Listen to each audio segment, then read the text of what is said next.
എസ്തേറിന്റെ പുസ്തകത്തിൽ നിന്നുള്ള വായന 4-ാം അധ്യായം 1 മുതൽ 17 വരെയുള്ള തിരുവചനങ്ങൾ. എസ്തേറിന്റെ മാധ്യസ്ഥം.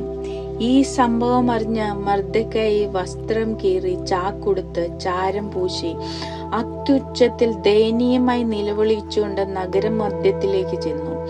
അവൻ രാജാവിന്റെ പടിവാതിലോളം ചെന്നു നിന്നു. കാരണം ചാക്ക് വസ്ത്രം ഉടുത്ത ആർക്കും രാജാവിന്റെ വാതിൽ കടന്നുകൂടായിരുന്നു. രാജകൽപ്പനയും വിളംബരവും എത്തിയ എല്ലാ പ്രവിശ്യകളിലും യഹൂദരുടെ ഇടയിൽ ഉപവാസവും കരച്ചിലും നിലവിളിയും ഉണ്ടായി. ഏറെ പേരും ചാക്കുടുത്ത് ചാരത്തിൽ കിടന്നു. തോഴിമാരും ഷണ്ടന്മാരും പറഞ്ഞ ഇതെല്ലാം അറിഞ്ഞ എസ്തേർ അത്യന്തം പര്യാകുലയായി. ചാക്ര വസ്ത്രത്തിന് പകരം ധരിക്കാൻ വസ്ത്രങ്ങൾ അവർ മർദ്ദെഖായിക്ക് കൊടുത്തയച്ചു. പക്ഷേ അവൻ അത് സ്വീകരിച്ചില്ല.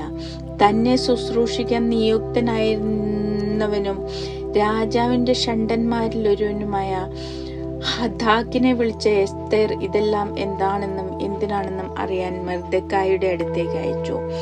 അവൻ രാജാവിന്റെ പടിവാതിലിനു മുൻപിൽ നഗരത്തിന്റെ പൊതുസ്ഥലത്ത് നിന്നിരുന്ന മർദ്ദെഖായിയുടെ അടുത്തെത്തി. തനിക്ക് സംഭവിച്ചതും യഹൂദരെ നശിപ്പിക്കാൻ രാജഭണ്ഡാരത്തിലേക്ക് കൊടുക്കാമെന്ന് ഹാമാൻ വാഗ്ദാനം ചെയ്ത പണത്തിന്റെ കണിശമായ സംഖ്യയെയും മർദ്ദെഖായി അവനോട് പറഞ്ഞു. രാജ്ഞിയെ കാണിച്ച് അവൾക്ക് വിശദീകരിച്ചു കൊടുത്ത് തന്റെ ജനതയ്ക്ക് വേണ്ടി രാജാവിനോട് യാചിക്കാൻ അവളെ പ്രേരിപ്പിക്കാൻ വേണ്ടി തങ്ങളെ നശിപ്പിക്കാൻ സൂസായിൽ പ്രസിദ്ധപ്പെടുത്തിയ വിളംബരത്തിന്റെ ഒരു പകർപ്പ് മർദ്ദെഖായി അവനെ ഏൽപ്പിച്ചു. ഞാൻ നിന്നെ പരിപാലിച്ച നിന്റെ എളിയ ദിനങ്ങളെ ഓർക്കുക. രാജാവിന് തൊട്ടടുത്ത സ്ഥാനമുള്ള ഹാമാൻ ഞങ്ങളുടെ നാശത്തിന് വേണ്ടി ഞങ്ങൾക്കെതിരെ സംസാരിച്ചിരിക്കുന്നു. കർത്താവിനോട് പ്രാർത്ഥിക്കുകയും ഞങ്ങളെപ്പറ്റി രാജാവിനോട് സംസാരിച്ച് ഞങ്ങളെ മരണത്തിൽ നിന്ന് രക്ഷിക്കുകയും ചെയ്യുക.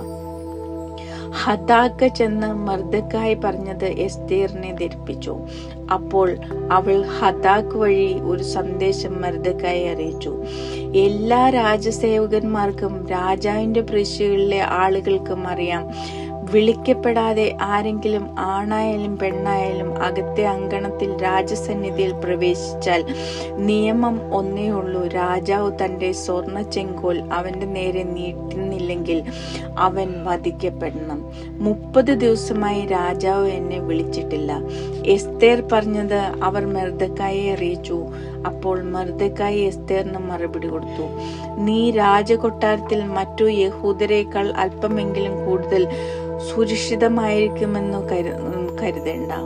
ഇതുപോലൊരു സമയത്ത് നീ മൗനം പാലിച്ചാൽ യഹൂദർക്ക് മറ്റൊരിടത്തു നിന്ന് ആശ്വാസവും മോചനവും വരും.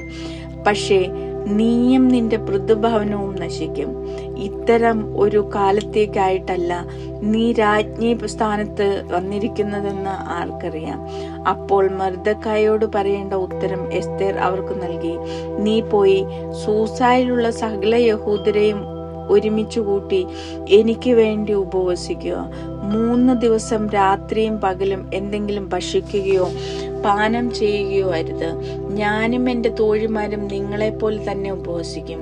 പിന്നെ നിയമത്തിനെതിരാണെങ്കിലും ഞാൻ രാജാവിന്റെ അടുത്ത് പോകും. ഞാൻ നശിക്കുമെങ്കിൽ നശിക്കട്ടെ. എസ്തേർ പറഞ്ഞതുപോലെ മർദ്ദെഖായി ചെയ്തു.